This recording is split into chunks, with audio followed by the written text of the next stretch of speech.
So this is coming from CNBC. China poaches more AI talent from the US as it eyes the next super app. So I think this is an interesting story to look at as we question as Americans, are we the ones to create the next monster that is going to end up eating us, right? So we have had the disaster for many years now under many different administrations, the disastrous anti-Chinese AI policy that has been going on. Basically the idea that we as Americans have the right to tell the Chinese their civilization has gone just far enough. Thank you very much. If you go any further, we're going to be concerned about it. So just be a good little Chinaman and stop. Hey, why build artificial intelligence when you can plant rice? Don't you want to plant rice? The Chinese don't really want to plant rice. The problem is, right, it's not that we have a single disastrous policy, right? It's not simply that the Biden administration was literally looking at export controls on LLM models, the data files themselves. It's not simply that the Biden administration was looking at making it a felony offense to help anybody from an adversarial nation support their AI endeavors, which basically means, right, if you help somebody with an open source model or an open source AI project and the other person happens to be a student in a Chinese university, that would have been a felony offense under the Biden administration until somebody smacked that bastard awake. Gave him a cup of coffee for a couple of minutes. But the problem that we have with all of this is it's just one bad policy decision after another, right? The whole idea of export controls on models, the whole idea of export controls on GPUs, the whole idea of preventing China from being able to support the ASML equipment that they already purchased, right? All of these things layer onto each other. And so one of the things that's been happening, for a little while now, especially under the Trump administration, is basically Trump believes America should be for Americans, right? And everybody knows, nudge, nudge, wink, wink, what that really means, right? So there are a lot of folks in the United States. They've been in the United States for a long time. They plan to stay in the United States and build our civilization, but they are being informed that they are not American enough.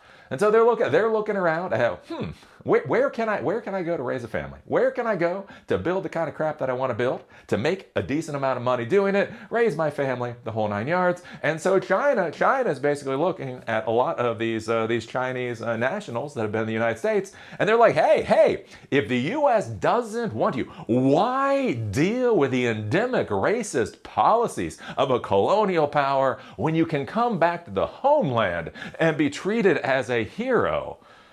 And it doesn't sound so bad. So wait a minute. So I can stay here, work my ass off, pay taxes, build a society, and every single day be seen as an enemy of the state. Or I can go back, quote unquote, back to China and actually have a pretty good life, right? So a lot of folks are going back to China. I hate to say back to China, but they're going to China. The curious thing, and this is one of the follow-on effects, right? The things that you don't think about, the ripples you don't think about, is that these folks have been in the United States for a long time, right? They were happy to be in the United States. They were happy to be on their path to being true blue, red, white, and blue Americans until they were told they don't pass the muster for some reason. There is something about the content of their character that is not up to snuff. Right. So anyways, but they were here, right? Believing in capitalism, believing in a lot of this kind of thing, believing in the path our technology is going on. And so the curious thing is that they're going back to China and they're taking a lot of that mentality with them. And so one of the things to be thinking about, right, as civilizations develop, right, there's no right or single path a civilization can go on.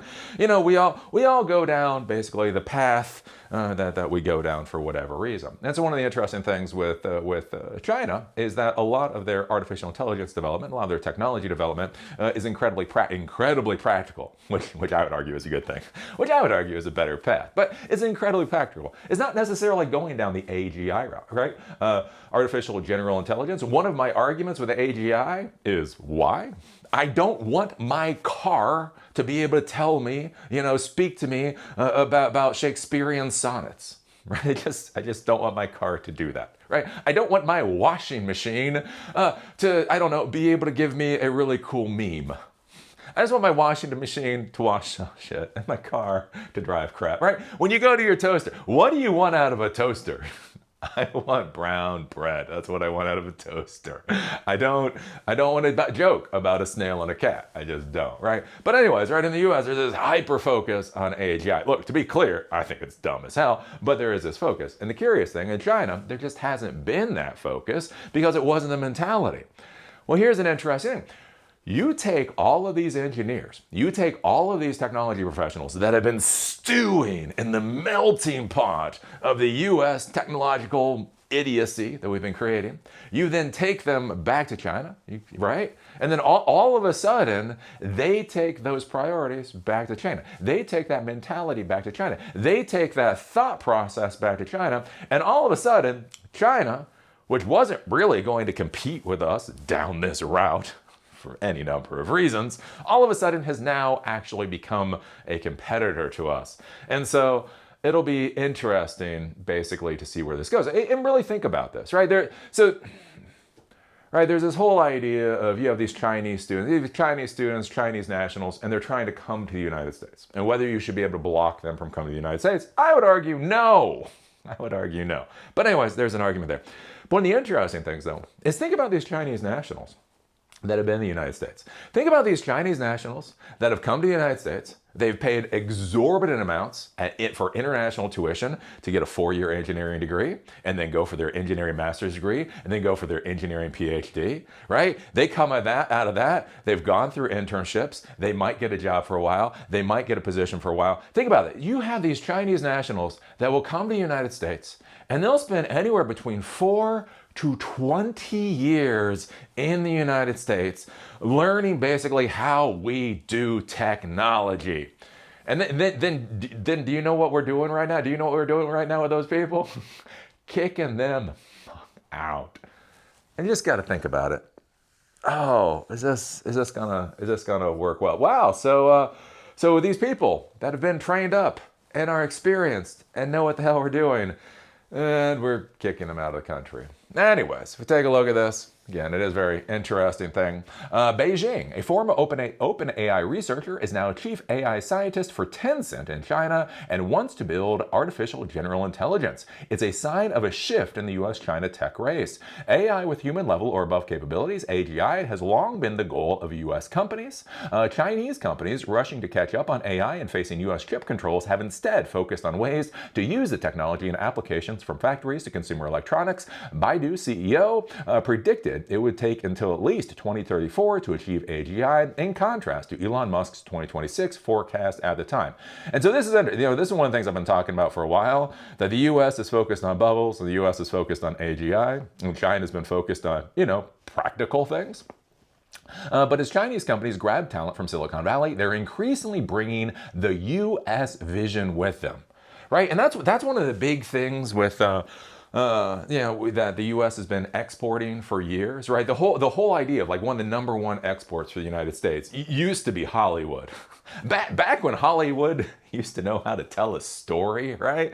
Anyways, right? The idea is that we export, right, the Hollywood, these movies, this entertainment, and basically what we're really doing is we're exporting culture, right? Get the children of people in other societies to believe our way of doing things is the right way to do things. And basically you conquer the society. As I've said many times before, right, when you think about John F. Kennedy and you think about empire building and all that kind of thing, a lot of people focus on the Navy SEALs, right? The Navy SEALs, badass, the soldier, they can go in and all that kind of thing. One of the things I talk about, though, is the real imperial force that JFK created was actually the Peace Corps. Fuck the Navy SEALs. Navy SEALs are pansies when it comes to colonialism, right? English as a second language. You get other people to force themselves to speak your language, and you own them, right? Language is used so that societies and civilizations can communicate about the concepts that they care about, right? The language has words to be able to explain what the civilization finds to be important, right? So if I can get you to speak my language, de facto, you're already prioritizing what I think is important and deprioritizing what your own society thinks is important. So what's interesting here with this is, right, you have all these engineers, you have these technology professionals that have been inculcated in the US way of doing things. They're now going back to China, and they're taking our way of doing things back to China, which shouldn't be a bad deal. To be clear, which shouldn't be a bad deal, except we have this whole anti-China thing going on. And so here's the thing. If we're competing with China and we believe we're better in certain things than they are, and then some of the best engineers we have in the country can go back to China with all of their expertise and knowledge and all that kind of stuff, I just don't really see how this is going to work out well for us. Oh, let's see here. Quote, my personal goal is that in China, we should establish a long-term AGI organization, said Tencent chief AI scientist who joined the company in the last year after leaving his OpenAI role. Uncertainty over U.S. immigration policies has also encouraged Chinese nationals to find work in their home country, even if the pay may be lower. China is also ramping up investment to attract talent and spend more on basic research as the country pursues scientific breakthroughs over the next 5 years. That's one of the interesting things with China too, is again, they're still focused on research, they're still focused on funding research. For whatever reason, we seem to be backing away from that. Companies compete for talent, whether based on the same country or elsewhere. But among recent high-profile moves, Alibaba reportedly hired Google DeepMind researcher Hao Zhou to support Quinn AI development. Zhou and Alibaba did not immediately respond.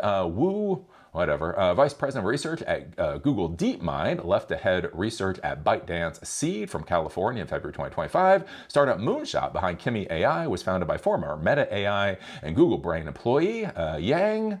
And that's basically what is going on here. So basically, China is poaching I don't know, are they our? Anyways, they're poaching talent from the United States and basically saying, hey, would you like to come back to China and actually be able to build stuff without being considered an enemy of the state? That might not be a bad sales pitch. So it'll be curious to see basically how this goes. Again, you think about this, like with technology, right? Technology is just it's an expression of what people value, right? Technology solves problems. The problems you have are based off of the issues that you think are valuable. And so I'd be curious to see, as more engineers that have been basically trained and such here go back to China, how could that change their viewpoint for things in China, or how could that change the Chinese viewpoint? An interesting thing to think about, right? Right now, we're here in the United States, we're all about hyperscaling. As I've discussed many times, in China, it seems like they're going by a much more standard playbook. One of the curious questions here, what if the number of people going back to China can actually shift the balance of thinking there with the idea of accelerating development? Right? The idea here right now might be, hey, let's work on basic research. Let's work on creating products that are profitable and deployable and scalable and all that kind of stuff. We're not going to do that stupid stuff, the hyperscaling crap that the United States is doing. An interesting question is, what if enough engineers actually are able to change the mindset in China where China decides to hyperscale? Yeah. What are the chances for the United States in an AI war with China when China just decides, fuck it, floor it? I'm kind of curious to see how fast China can go. That might be a bit of a disaster. So anyways, what do you think about this? What do you think about China, quote unquote, poaching U.S. talent? U.S. talent. You notice Sam isn't going to China. Bob, Phil, Suzanne. You notice none of the names there are those folks going to China. So anyways, what do you think about all this? Put your thoughts down below. If you like these episodes and you want them on Spotify or on Apple Podcasts, there's a link in the doobly-doo. If you want to follow me on LinkedIn, there's a link down there too. With that, see y'all later.